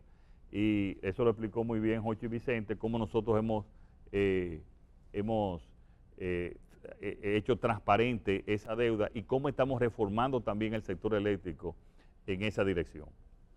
Sobre el tema, Roberto, mira, yo quiero que la gente sepa, si se quieren hacer las cosas como dice la ley, de manera transparente y legal, cómo es un proyecto. Yo se lo explico cuando me reúno en las comunidades, con las juntas de vecinos y con los diferentes sectores sociales. Tú identificas un proyecto, eso te toma 3 meses. Bueno, un proyecto, vamos a decir, para construir un hospital, vamos a ponerlo. Se necesita un hospital, sí, en este lugar, perfecto. Después, tú tienes que hacer una licitación para el diseño de ese hospital. Esa licitación, en el mejor de los casos, te va a coger 4 meses. La licitación para el diseño. Se hace el diseño y ahí diseño y presupuesto. empiezan las discusiones, dura 2 meses en que no, quítame esto, tiene muchas camas, quítamele esto, agrégale más grande que sea la UCI, más grande que sea la emergencia. Después que está listo el proyecto, ya vamos por 8 meses, entonces viene la licitación de la construcción. Y eso se te pegan, y estoy hablando con cierta eficiencia, 4 o 5 meses más. O sea, esa es la burocracia, si lo queremos hacer de manera correcta. Hay un proyecto para eficientizar, que está haciendo la Dirección General de Compras y Contrataciones, para eficientizar algunos de esos procesos, que va ahora al Congreso después del 16 de agosto, que vamos a llevar más eficiencia, y también la Dirección General de Proyectos Público-Privados. Mira, nosotros, la inversión de capital va a final de año va a estar según lo que está presupuestado. Lo que pasa es que muchos proyectos, que son proyectos que hemos reiniciado, y otros que hemos iniciado, han tomado ese tiempo. Pero lo que está presupuestado en términos de inversión de capital se va a realizar. Ahora, lo que yo te puedo asegurar a ti, Roberto, es que yo he revisado hasta donde puedo, se me pueden escapar cosas, cada centavo de esa inversión, para que sea de calidad de la inversión. Yo te hago una pregunta. Previo al COVID, porque en COVID se paró casi todo, a partir de marzo del 2020, ¿qué grandes obras de construcción había en el país? Aparte del asfaltado famoso, que era de la campaña, ¿qué otra obra de construcción importante había en el país? Estoy hablando en ese tiempo. ¿Cuál? No, se habían empezado unos hospitales, pero... Bueno, esos hospitales tenían años sí. Pero, ¿tú te recuerdas alguna? La presa, pero parada por muchos años. Parada. Montegrande estaba, cuando yo llegué al gobierno estaba detenida. Y también la presa de Guayubín, porque no tenía estudio de impacto ambiental. Y Punta Catalina, que estaba... No, ya Punta Catalina había terminado. Había terminado. Pero obra grande no había. No había ninguna. Ahora, sí había muchas obras paradas. Estaba la circunvalación de Azua parada, ya se está faltando. Estaba la carretera Enriquillo-Pedernales, se está construyendo. Estaba detenida, no se ha empezado, pero ya está en aprobación en la ley que yo llamé del nudo legal, desde Barahona hasta Enriquillo. Se inició la circunvalación de Baní. Se iniciaron en Santo Domingo Este 4 obras importantísimas en términos viales. La ampliación de la avenida de San Isidro, que es la Francisco Domingo. La hípica, que te va a eliminar, dar una vuelta como de 8 kilómetros, y esos son apenas unos 4 kilómetros. La extensión de la ecológica, que te va a unir con el puerto, y esa de la ecológica se está haciendo por RD Vial, que hay que ver las inversiones de RD Vial porque no van directamente por la parte de inversión pública, de la inversión de gobierno. Es un fideicomiso. Porque es un fideicomiso. La mejora en términos de las calles laterales frente a Boca Chica, donde había más accidentes de todo el país, y se está haciendo un paso a nivel frente a Andrés para que haya una comunicación, y eso es parte también de RD Vial. Se está haciendo la carretera interminable por años, que desde que yo tengo uso de razón, que es de Atomayor a Sabana de la Mar, ya se está haciendo para terminarla. Se está haciendo la circunvalación de los Alcarrizos. Pero todas estas obras empezaron este año y tú sabes que inmediatamente no empiezan viene una cubicación, se tiene que revisar esa cubicación, y en este semestre se va a ver en términos de inversión pública. Se está haciendo el teleférico de los Alcarrizos. Se inició ya la licitación para el metro hasta los Alcarrizos, que va a unificar el teleférico interno de los Alcarrizos con el metro. Se está terminando la avenida Circunvalación de los Ama, parte 1, que es la parte de los Guandules. Y después, se va a inaugurar este año. Y se inició la parte de la Ciénega, que conectaría con la Francisco Rosario Sánchez. Al mismo tiempo se dio autorización, esta parte, esto que estoy diciendo está en construcción, se dio autorización para hacer también en la Sursa, hacer también ir mejorando esa parte con el río Isabela, que son de unos 300 millones. En Santiago anuncio el mayor plan vial y de transporte masivo el día 29 de septiembre, y es muy posible que este año, no seguro, pero posible, que este año empecemos el teleférico en Santiago. Terminamos, que tenía 8 años en construcción, la turística, que va desde, que es la turística o la vieja, nosotros los santiagueros como Uchi la conocemos como la vieja. La carretera vieja a Puerto Plata. La carretera vieja a Puerto Plata. Pero obviamente muy mejorada la que está ahora. Terminamos en Puerto Plata la de Cupey. Vamos a subir a licitación ahora la circunvalación de Navarrete. Se está haciendo, que cuando se habla el malecón de Nagua, no es el malecón de Nagua, es la protección del pueblo de Nagua, porque la mitad del pueblo de Nagua está bajo el nivel del mar y que ni Dios quiera que pase una inundación ahí, porque ustedes saben, o lo que pasó en el año, en el 46, que todos sabemos. Esa obra se pagó y no se hizo. Bueno, nosotros lo encontramos ahí y la hemos seguido. No hemos creado lo que hemos dado continuidad de Estado. Estamos haciendo la entrada a Samaná también, y vamos a faltar ahora hasta Las Galeras, y también terminamos en la parte norte una gran cantidad de caminos vecinales. Terminamos el Cabral Ibáez, que tenía ¿cuántos años en construcción? Terminamos el de Boca Chica, que tenía también muchos años el hospital. Terminamos el de Bonao, muchos que tenían un 10, un 15%, pero lo terminamos. Estamos continuando con el regional, con el San Vicente de Paúl de San Francisco de Macorís. Terminamos el de Las Terrenas.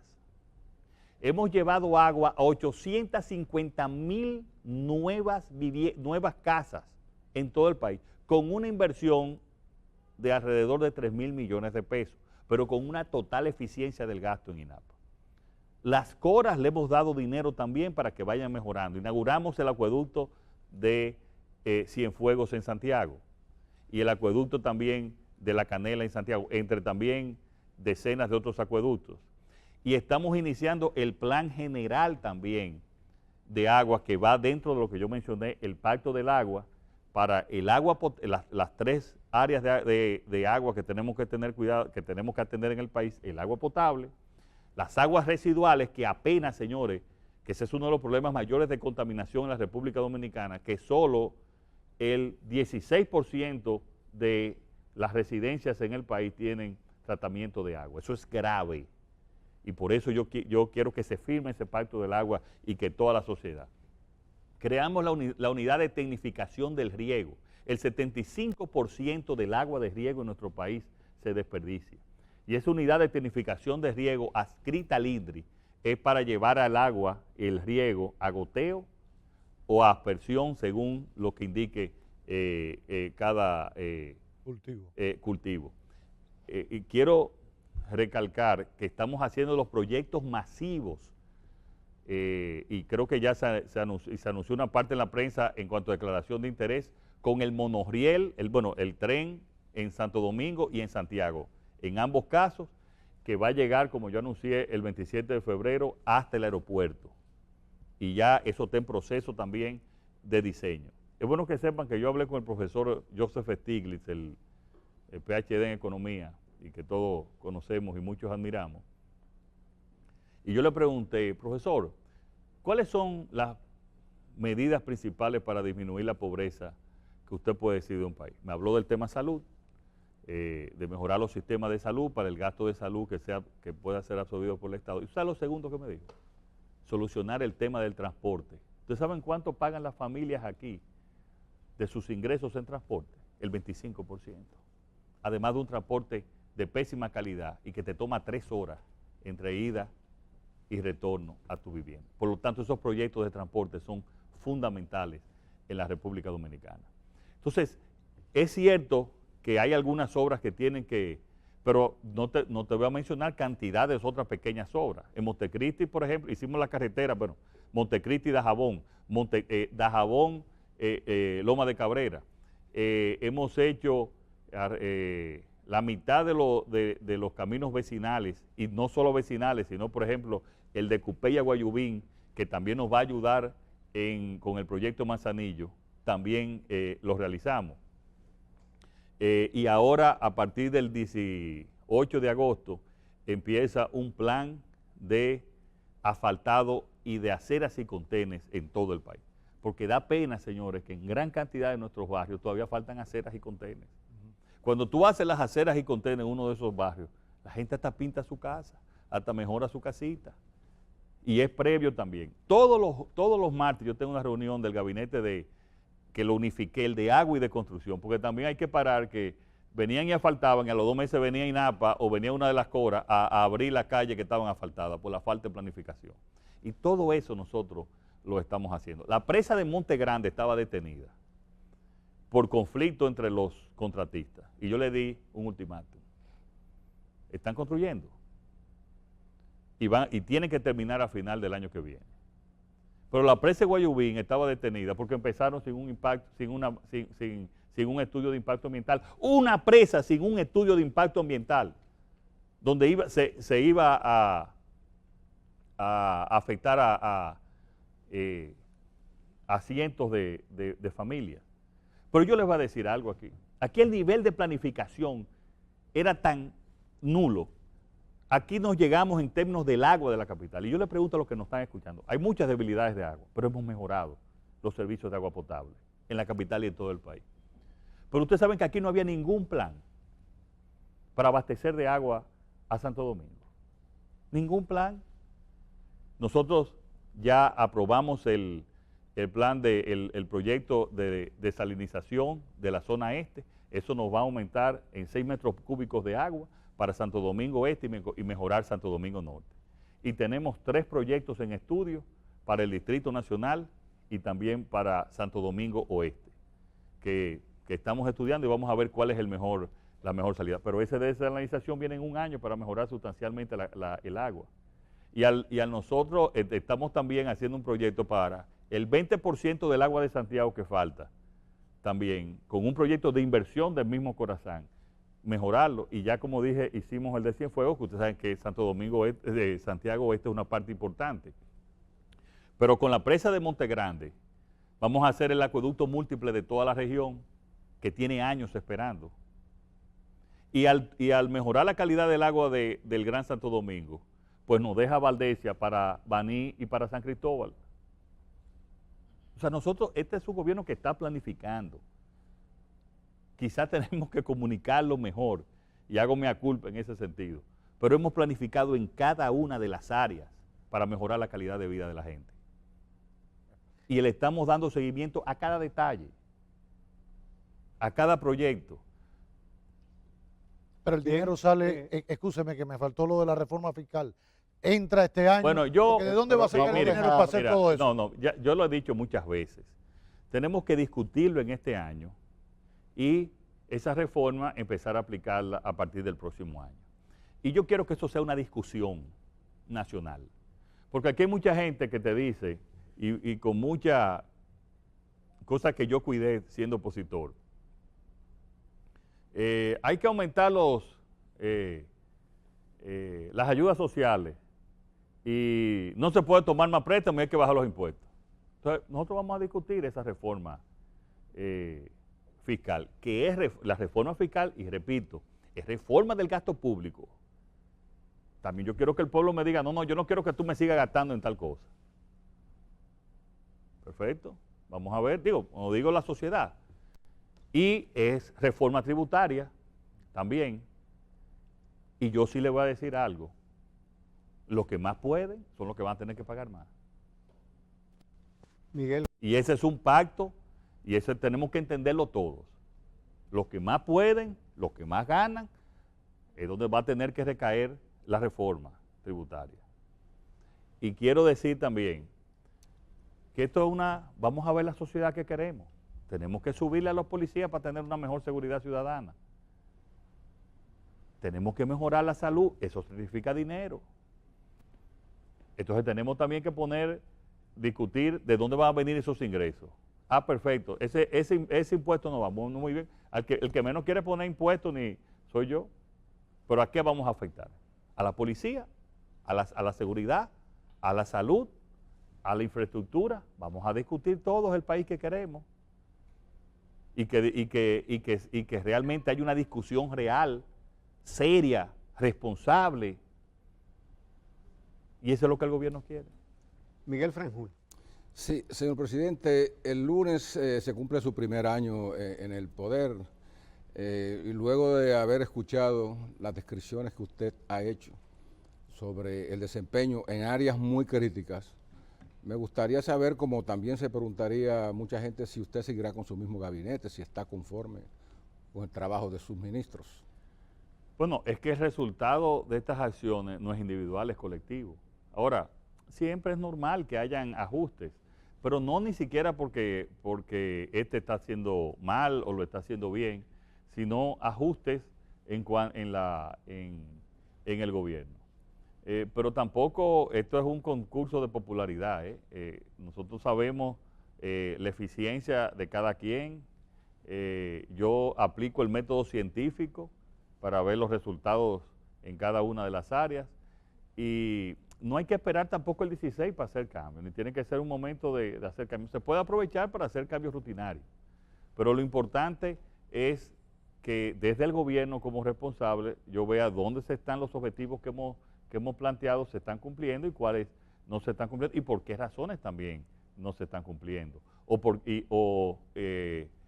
Hay muchos casos que se cumplieron no necesariamente por también la acción del gobierno. O sea, eso es un tema de gestión que yo como presidente pues lo vamos a ver. Pero yo no creo en que una fecha específica para hacer cambios. Los cambios se hacen cuando son necesarios. Presidente, perdón, añadiendo a la pregunta, usted ha hablado mucho sobre los esfuerzos por combatir la pandemia del COVID.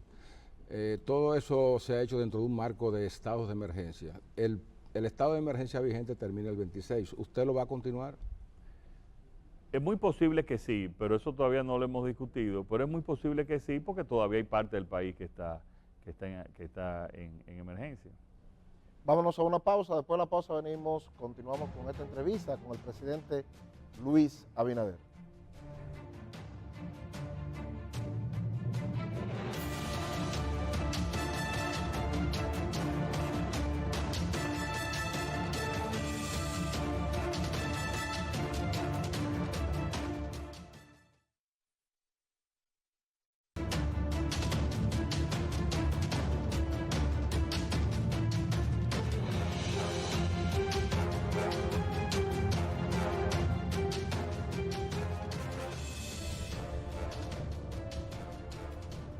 Amigos, continuamos esta conversación con el presidente Luis Abinader a punto de cumplirse su primer año de gobierno.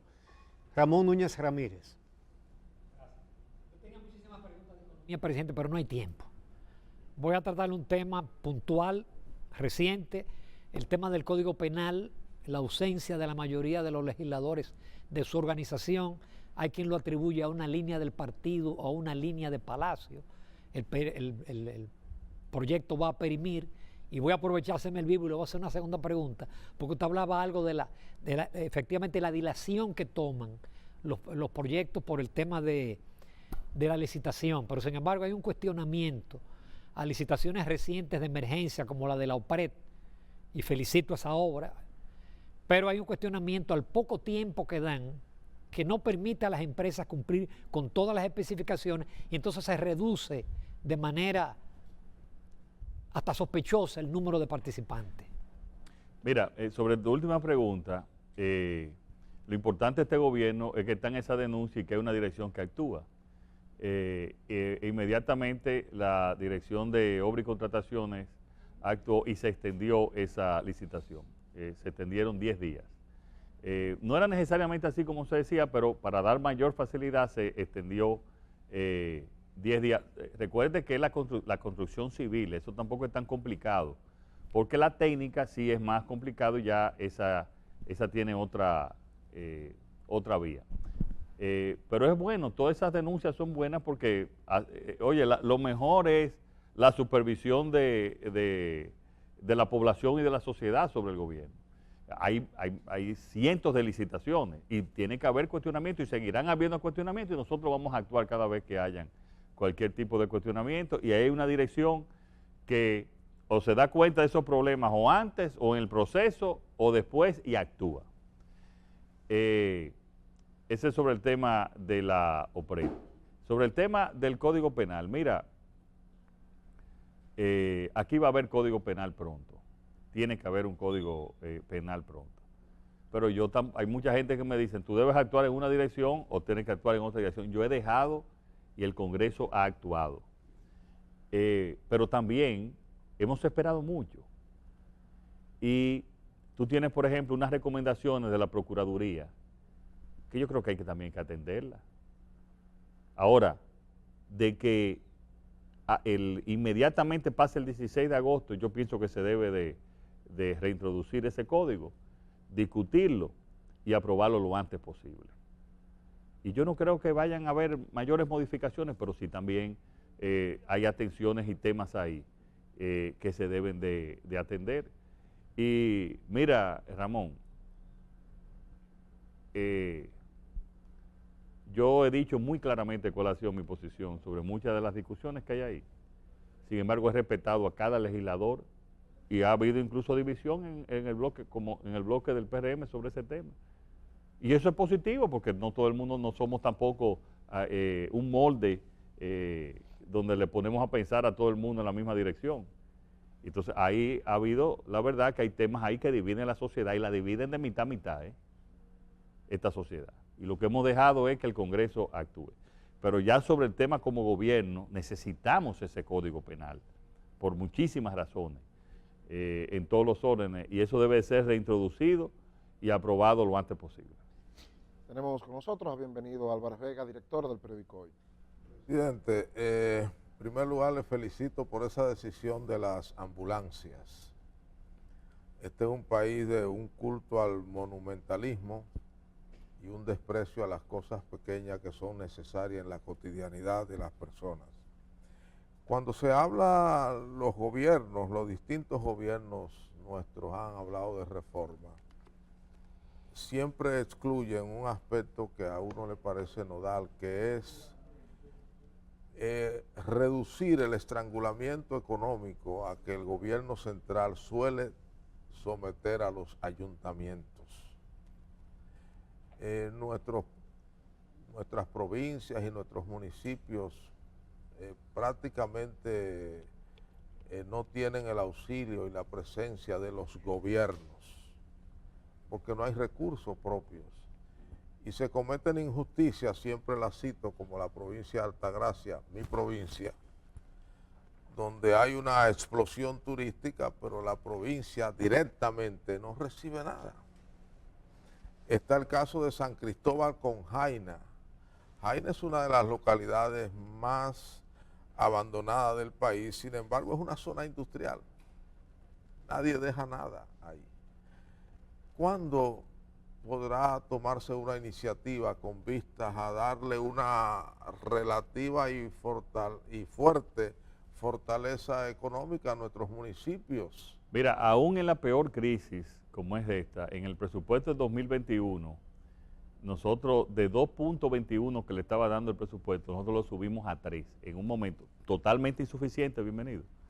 Pero yo pienso que ese es un tema también de la reforma fiscal, porque nosotros somos el país de las grandes leyes y reformas que ninguna se cumple.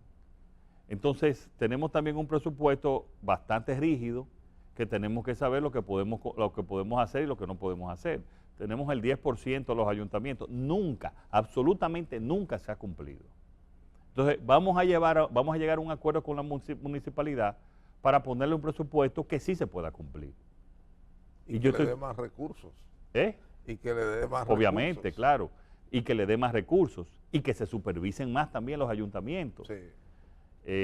Y que también esos mismos ayuntamientos tengan normativas en términos de cobro que sean similares, porque tú tienes un distrito municipal que te van a hacer un proyecto, una construcción ahí y te cobra 10 veces más que lo que te cobra otro municipio. Hay mucho que hacer ahí. Nosotros hemos tenido que interceder con grandes inversiones porque están paradas por una decisión del gobierno local. Entonces yo creo que ahí tiene que venir una reforma donde podamos tener esos controles, podamos tener esas normativas nacionales y que tengan también mayores ingresos, porque eso es parte también de la descentralización del gasto público. Y la descentralización del gasto público es una de las medidas en términos de desarrollo económico fundamentales para cualquier país. O sea que estamos de acuerdo en eso y vamos a ir caminando y esperamos en el presupuesto de 2022 y 2023 tratar de corregir ese problema. Presidente, esto es breve. Hace casi un año, al llegar el gobierno, hubo denuncias de millares y millares de botellas en las distribuidoras de electricidad y efectivamente así era.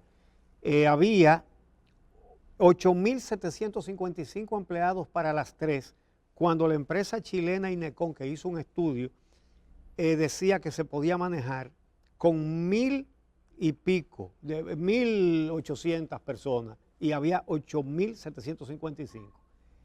Pero ahora, casi un año después, hay 8.477, es decir, solamente han reducido 278. No, hemos reducido, formalmente dice así, se ha reducido más porque ahí no está la UERS. La UERS se eliminó, que tenía también 1.000 y pico de empleados, que es la unidad de electrificación rural.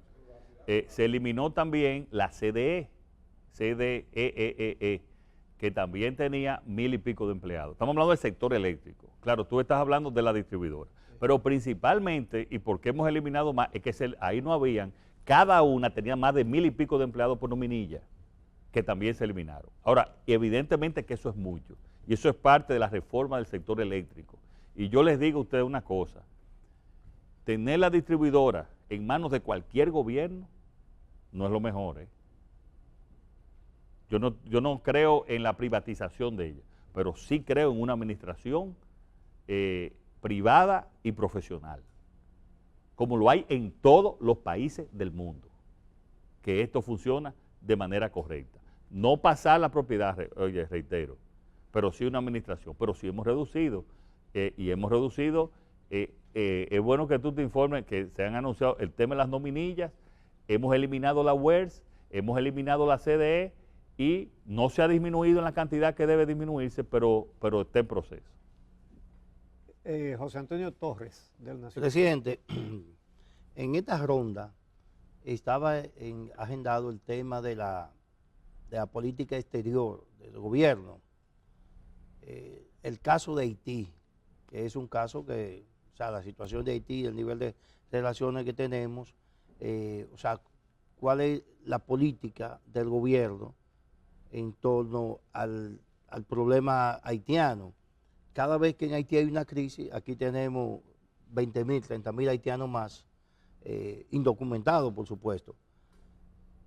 Desde el gobierno de Hipólito Mejía, creo que fue la primera vez que escuché la frase, del clamor de los gobiernos, de los presidentes sucesivos, pidiendo a la comunidad internacional, no nos dejen solo con el problema de Haití. Creo que este gobierno también ha repetido esa misma frase.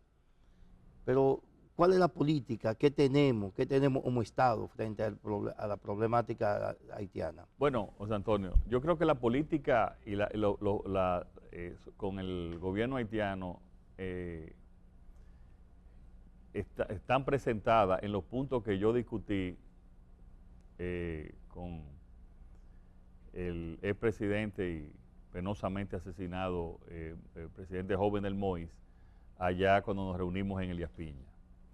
Ahí están los puntos más importantes que tiene que discutir la República Dominicana con Haití, y de esos puntos, yo quiero decir que el presidente Moïse, de esos puntos que hablamos, los cumplimos. Empezó a darle documentación a los haitianos en República Dominicana, en sus consulados, obviamente documentación de su país, a ellos, y creo que al momento hay unos 60.000 o 70.000 haitianos que han recibido documentación, que no tenían ningún tipo de documentación y que han recibido documentación en República Dominicana.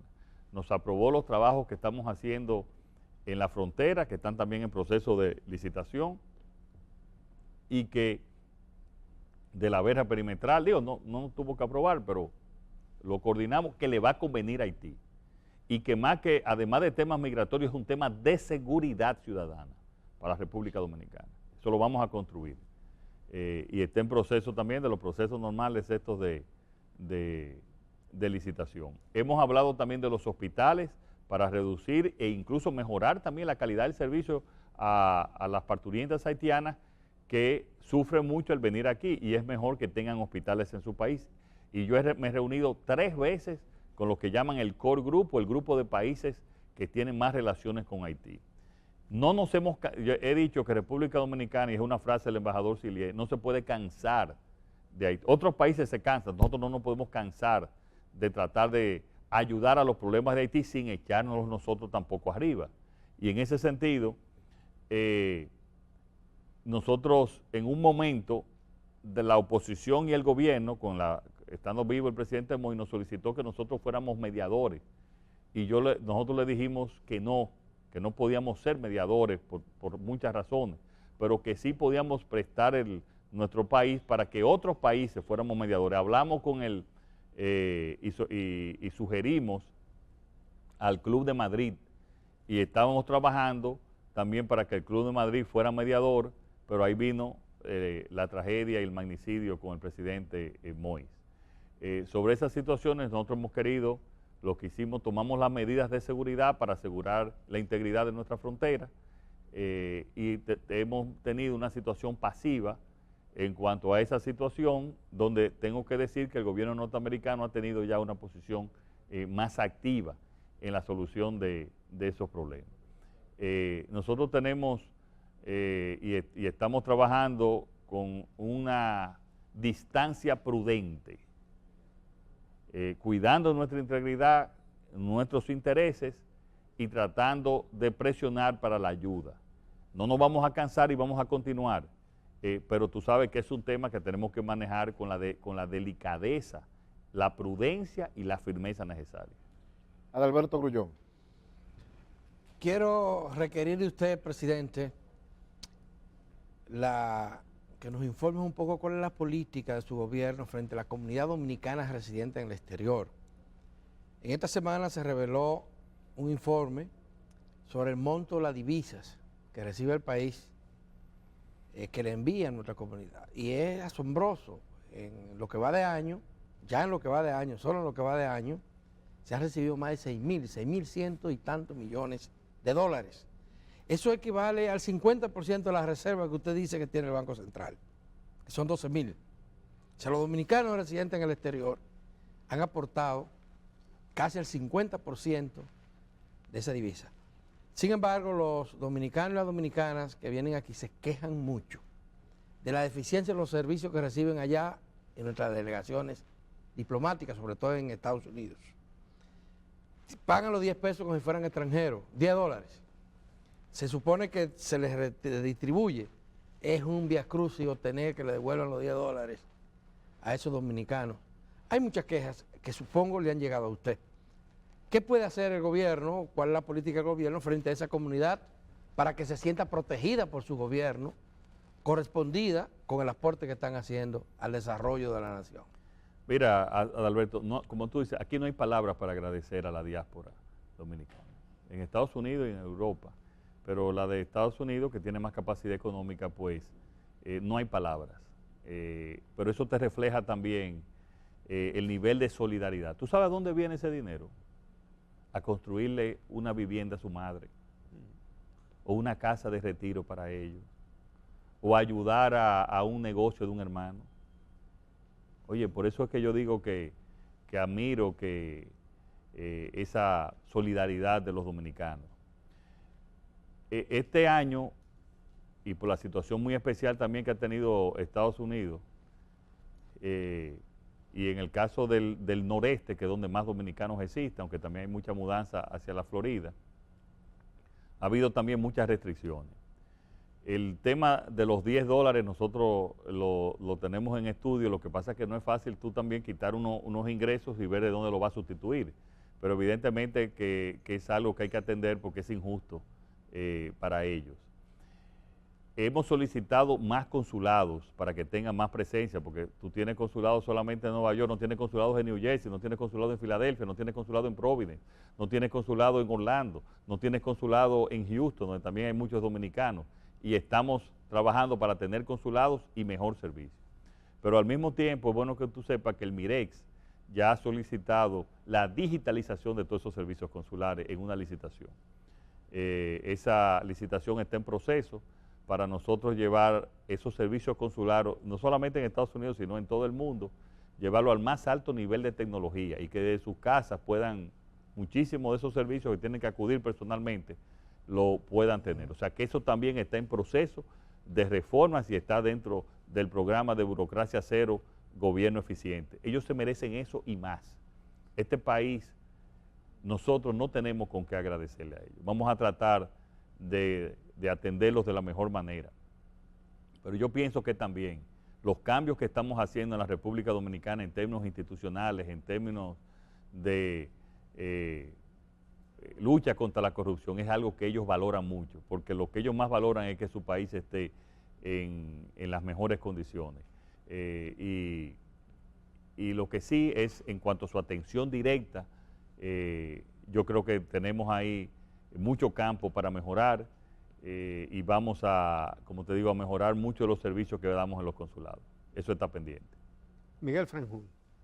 Presidente, ya aquí en este primer año que está a punto de cumplirse, ¿cuál es el logro de gobierno y de ejercicio que más le satisface a usted de este año? Tú sabes, Miguel, que a mí me preguntaban en la campaña, ¿cuál va a ser la primera medida que usted va a hacer? Nunca hay una sola medida. Es una combinación de acciones. Cuando ya hemos mejorado la salud, hemos reactivado la economía dominicana, hemos reactivado los empleos. Mira, a mí mucha gente me decía, pero el presidente le gusta mucho ir a los hoteles, a la reinauguración o a la inauguración de nuevos hoteles. ¿Cuál era el sector más golpeado? El sector turístico. ¿Dónde era que había que atender más? El sector turístico. Y cuando yo iba a la reinauguración de un hotel, ¿tú sabes lo que yo veía? Las caras de los dominicanos y las dominicanas, de los empleados que volvían a trabajar y te decían, gracias. Tenía meses en mi casa sin hacer nada. Gracias. Y por eso tú tienes, por ejemplo, en provincias como la Altagracia, un gran nivel de satisfacción. Por eso, porque la gente ha retomado a trabajar. Cuando hemos logrado esa reactivación económica, la solución a la salud, entregarle un seguro médico a cada gente, saber que aquí ya hoy la justicia es igual para todos. Trabajar también en esos proyectos que no hemos hablado aquí, pero que son proyectos que nosotros le llamamos de aceleración del desarrollo regional, como los proyectos de Pedernales, que sí, quisiéramos que fuera más rápido, pero tenemos que cumplir con todos esos procesos, pero donde ya se han comprometido 12 compañías hoteleras como nunca había pasado, o la licitación que estamos haciendo en Manzanillo, tanto para astilleros como también para la generación, que va a ser otra fuente de desarrollo, o realmente inaugurar el sector, el área de Miche como realmente un despegue del sector turístico, creando miles de empleos, o el financiamiento cero a la agricultura, que ha podido reactivar la agricultura a los pequeños y productores medios. Todo eso son la tranquilidad que le hemos llevado en términos institucionales a la República Dominicana. Miren, yo les puedo decir a mucho orgullo, claro, falta mucho por hacer. El principal que se queja en el gobierno y que llama, y alguna gente me dice, usted nunca está satisfecho, pero creo que tenemos que cada día luchar por la mejoría y por la perfección. Pero yo les puedo decir, yo les puedo asegurar que en la inmensa mayoría, por no decir todas, de las áreas de gobierno, nosotros hemos mejorado. Y yo los reto a cualquiera que me digan una que no hemos mejorado. Claro, que estamos bien, no, que tenemos que seguir Mejorando, claro que sí. Que nos faltan años para decir que ya es satisfactorio en diversas áreas, claro que sí. Y que se puede, aún esté bien, se pueden perfeccionar, sí, pero hemos mejorado a cómo llegamos nosotros, en la situación, en las condiciones en que nosotros llegamos. Su mayor promesa fue el empleo, señor presidente. Recuérdese Claro, que el 20 de pero junio usted lo dijo. de empleos, y llegamos en una crisis, y ahí repetí, en el peor momento de la pandemia teníamos 810,000 personas fuera. Y hoy, entre los empleos creados y los que no se han recuperado, la diferencia es 25,000. Yo quiero saber cuántos países tienen ese logro. Y con la tendencia, con el crecimiento que tenemos, es para recuperarlo y pasarnos en este año en términos de creación de empleos. Porque también recuerden que ese 13% es con un confinamiento y con un toque de queda, o sea, con una economía controlada. Y aún así hemos avanzado y vamos a avanzar mucho más. Roberto Cavada. No quiero que se vaya sin que toquemos la parte política del PRM, aun cuando usted no es el presidente del partido ni secretario, pero es el líder del partido. Un partido oficialista siempre está en la encrucijada, que la vida política a lo interno pasa como un segundo plano porque hay que gobernar. Ya han recibido un primer golpe porque muchos de los militantes se sentían en el derecho de tener un puesto en el gobierno porque habían trabajado para que el partido llegara al poder. Ha habido cierto silencio con eso, no sé si se adaptaron a la idea, si los convencieron o lo vencieron, pero es latente. Y la otra encrucijada que tiene el partido es definir qué va a hacer con sus estatutos de cara a la reelección del 24. Mira, yo creo que el PRM al llegar al poder tenía 5 años de fundado. Entonces, el PRM todavía es un partido en construcción. Nosotros tenemos también que acostumbrarnos a hacer ahora un partido de gobierno, pero un partido de gobierno diferente a los partidos de gobierno que hemos tenido. Un partido de gobierno donde seamos verdaderos servidores públicos, que es un partido y un gobierno para la sociedad.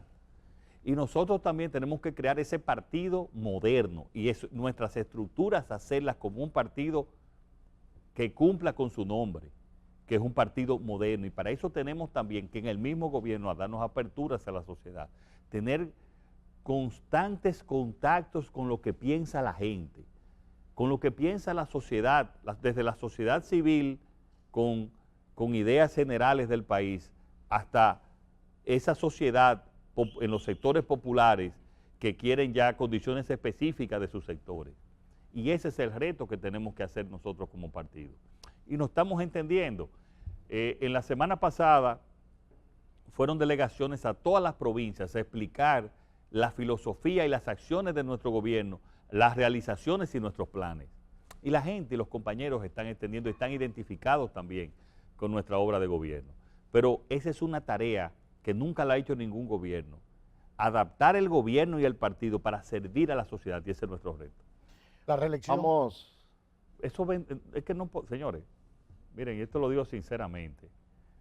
Yo no estoy hablando ni que sí, ni que no, ni tampoco entrar en esa... pero señores, ya eso vendrá en su momento, y en su momento se habrá una decisión que en el momento no está.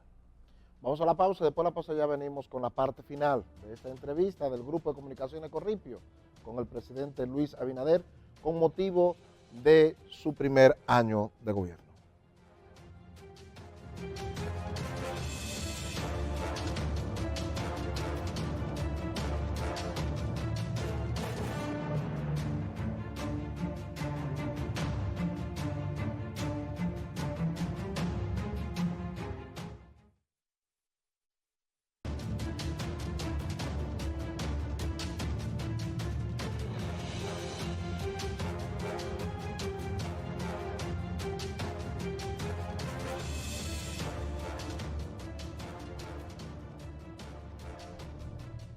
Continuamos esta entrevista con el presidente Luis Abinader. La pandemia obligó a transformar el modelo educativo dominicano. Nos fuimos a la virtualidad. Ahora se ha anunciado la presencialidad. ¿Se siente el presidente satisfecho por lo que se logró y qué debe esperar el pueblo dominicano el año que viene? Bueno, mira, ese modelo de la virtualidad ha sido reconocido por organismos internacionales como un éxito. Pero yo pregunto también a ustedes, ¿cuál era la alternativa? ¿Había otra alternativa? ¿Había otra alternativa a ese modelo? Entonces, dentro de esa alternativa que fue la virtualidad, fue un éxito en la forma en que se hizo. Incluso ha sido, y te lo digo porque a veces tenemos que elevarnos y ver también esos organismos internacionales. Ahora, el reto está ahora en hacer exitoso el año escolar presencial. Miren, esto es un dato que cuando hablamos de la construcción, ¿ustedes saben cuántas escuelas detenidas, infraestructuras escolares habían en el país? No por el COVID, sino desde algunas que datan de hasta 10 años. 430. Más de 400 infraestructuras escolares de 4, 5 y 6 años detenidas. ¿Por qué? Por lo que yo llamé el nudo legal, que ya fuimos al Congreso y lo aprobamos y estamos en el proceso ya de nueva contratación, porque se habían pasado el 25%. Había muchas de esas escuelas que se habían empezado sin planos o en áreas de riesgo, al lado de ríos, que habían tenido que detenerse. Es bueno que ustedes sepan que hay más de 35 casos de contratistas que le dieron avances sin saber dónde iban a construir. Entonces, al mismo tiempo, se empezaron muchas escuelas, pero se habían descuidado el mantenimiento de la gran cantidad de escuelas. Y cuando se fue entonces a arreglar las escuelas, se pasaba de lo que era el monto de mantenimiento normal y hubo que licitar entonces, porque ya no era un mantenimiento, era una reconstrucción de las escuelas. Y yo me sorprendí en ver las estadísticas de una gran cantidad de escuelas que no tenían agua, que no tenían luz. Sin embargo, ustedes pueden ver, la inmensa mayoría va a estar en las condiciones debidas para la presencialidad. Y el otro tema es que vamos a tener más escuelas con creo que 85 escuelas más con tanda extendida, no horario extendido, que era lo que había, sino que en esa tanda extendida le vamos a dar cátedras de nutrición, de cívica, de informática, de comportamiento para evitar esos conflictos entre los mismos estudiantes. Una que yo los voy a invitar después a la presentación de esas cátedras con que vamos a completar para lo que se hizo ese gran pacto educativo a su vez, la calidad de la educación. El gran reto de nosotros ahora como gobierno con la presencialidad es la calidad de la educación. Presidente, en esa calidad de que nosotros vamos a trabajar. En nombre del Grupo Corripio, le damos las gracias por haber participado en haber acogido nuestro pedimento de nuestra entrevista para pasar balance a este primer año del presidente Luis Abinader. Bueno, muy agradecidos por su aceptación. Gracias. Y gracias a todos los dominicanos y dominicanas que nos están viendo para enterarse de boca del presidente de los temas más importantes del país. Muchas gracias. Gracias a ustedes, muchas gracias a todos. Gracias también a la familia Corripio por permitirnos y estamos siempre a la orden. Nos vi muy contentos con las 5 medallas, las 6 olímpicas. Bueno, tenemos la primera vez que el país gana 5 medallas. Y cuando yo leo en los reportes internacionales de que nos hemos convertido ya en una potencia en términos de deporte, pues me siento muy orgulloso. Y lo que hago es felicitar a esos grandes atletas que compitieron con ese ánimo y que llevaron esos triunfos para beneficio y para disfrute de todo el pueblo dominicano. Pero ya también somos una potencia en términos Deporte. deportivos. Muchísimas gracias, señor presidente. Así llegamos a la conclusión de esta entrevista con el presidente Luis Abinader en el Grupo de Comunicaciones Corripio.